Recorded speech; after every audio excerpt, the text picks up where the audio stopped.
2026 বিধানসভা নির্বাচনে দুটো বিধানসভা কেন্দ্র থেকে জিতে বিধানসভা এসেছেন রাজ্যের মুখ্যমন্ত্রী শুভেন্দু অধিকারী।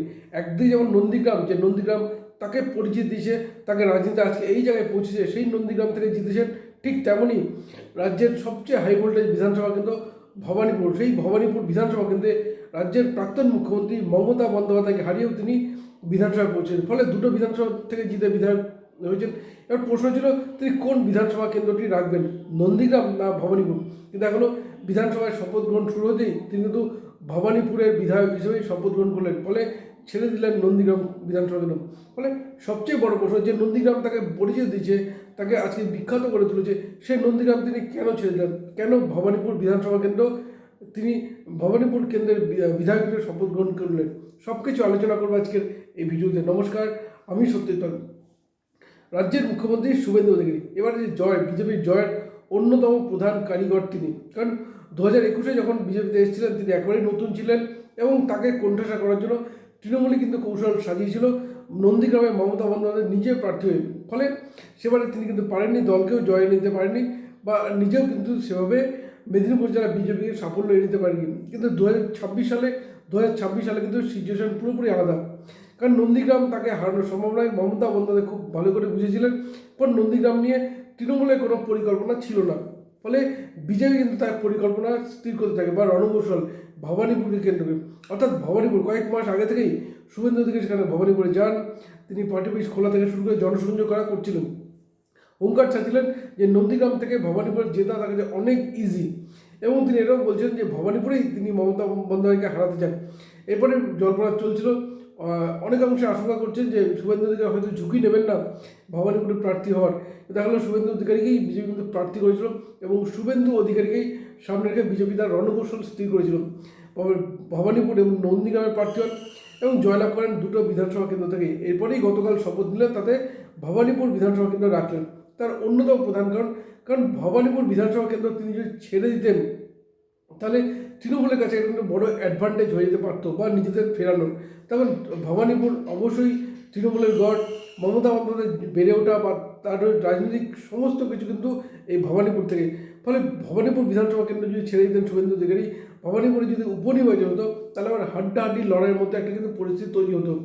ফলে সেই জায়গায় দাঁড়িয়ে যদি তৃণমূল জয় ছিনিয়ে নিতেও পারত। কারণ আরও একটা বলে রাখা প্রয়োজন, কারণ মমতা বন্দ্যোপাধ্যায়কে হারানোর মতো বিজেপিতে অন্য কোনো নেতা কিন্তু নেই। ফলে তৃণমূলের জয়টা কিন্তু সহজ হয়ে যেতে পারত। এবং পাশাপাশি আরেকটা যেটা বলা প্রয়োজন তা হচ্ছে, যদি তৃণমূল জয়লাভ করতো তাহলে তাদের রাজনৈতিক আত্মবিশ্বাস কিন্তু অনেকটা বেড়ে যেত। ফলে বাংলার বিরোধী রাজনীতিটা আরও বেশি শক্তিশালী হয়ে উঠতে পারত এবং সেই জায়গাটা তিনি কিন্তু দিতে চান না। দ্বিতীয় একটা কারণ তা হচ্ছে, যেহেতু তিনি রাজ্যের মুখ্যমন্ত্রী, ফলে অত্যন্ত গুরুত্বপূর্ণ সিদ্ধান্ত তাকে কিন্তু নিতে হবে। ফলে সেই জায়গায় বিভিন্ন কর্তা আধিকারিকদের সঙ্গে বৈঠক, কারণ আমাদের রাজ্যের এই মুহূর্তে রাজ্যের রাজধানী যেহেতু কলকাতা, ফলে বিভিন্ন দপ্তর কিন্তু কলকাতায় রয়েছে। ফলে শুভেন্দু অধিকারী যে নন্দীগ্রাম বিধানসভার নিজের কেন্দ্র ধরে রাখতে চাইতেন, তাহলে তাই বারবার ছুটে যেতে হতো নন্দীগ্রামে এবং সেইখান থেকে কলকাতায় সহজে এসে আসা। কারণ এমার্জেন্সি মিটিং যে কোনো সময় ঘটতেই পারে, এমার্জেন্সি কোনো ঘটনা ঘটতেই পারে। ফলে এটা দূরত্বটা কিন্তু অনেকটাই, এবং সেই জায়গায় দাঁড়িয়ে সেটা কিন্তু সবসময় কিন্তু কন্ট্রোল করা যথেষ্ট কঠিন হয়ে পড়তো, কষ্টসাধ্য হয়ে পড়তো রাজ্যের মুখ্যমন্ত্রী শুভেন্দু অধিকারীর কাছে। আর ঠিক সেই কারণেই ভবানীপুর কেন্দ্র কিন্তু ছেড়ে দিলেন, এই নন্দীগ্রাম কেন্দ্র কিন্তু তিনি ছেড়ে দিলেন, ভবানীপুরের বিধায়ক থাকবেন। দ্বিতীয়ত, ভবানীপুর থেকে তিনি যদি বিধায়ক পদ রাখেন তাহলে সেইখান থেকে অর্থাৎ নবান্ন হোক বা আমরা জানি বিধানসভা হোক বা বিভিন্ন প্রশাসনিক দপ্তর হোক, লালবাজার হোক, যে কোনো জায়গায় তার সহজে সেই সব জায়গায় পৌঁছানো খুব সহজ হয়ে যাবে। ফলে সেই কারণেই তিনি কিন্তু ভবানীপুর কেন্দ্রটা রাখলেন। আরেকটা কারণ বলে রাখা প্রয়োজন, তা হচ্ছে তৃণমূল কংগ্রেস যাদের রাজনৈতিক উত্থানটাই কিন্তু ভবানীপুর কেন্দ্র থেকে।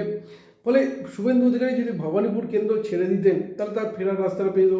এবং দ্বিতীয়ত, শুভেন্দু অধিকারী যদি বারবার নিজের বিধানসভা কেন্দ্র বলে বারবার যান, বিভিন্ন কর্মসূচি রাখেন বা রাজ্যের মুখ্যমন্ত্রী ভবানীপুর কেন্দ্রের বিধায়ক, এই যে বার্তাটা, সেটা কিন্তু তৃণমূল কংগ্রেসকে একটা সাইকোলজিক্যাল চাপ কিন্তু সৃষ্টি করে।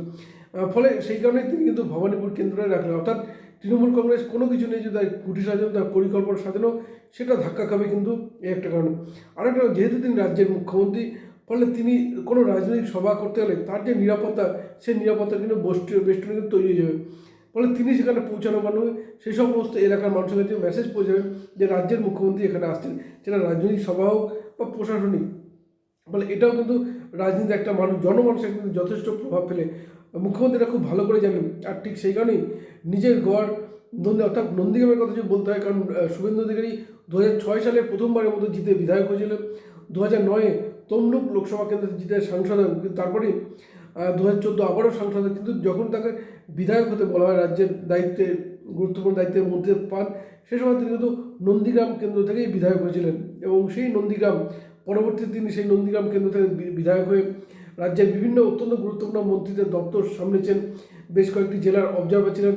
পরবর্তীতে 2021-এ এই নন্দীগ্রাম থেকে জিতেই কিন্তু রাজ্যের বিরোধী দলনেতা হয়েছিল, অর্থাৎ সেই বিরোধী দলনেতা হয়ে ওঠাই কিন্তু তাকে বিজেপিকে প্রথম স্থানে নিয়েছে।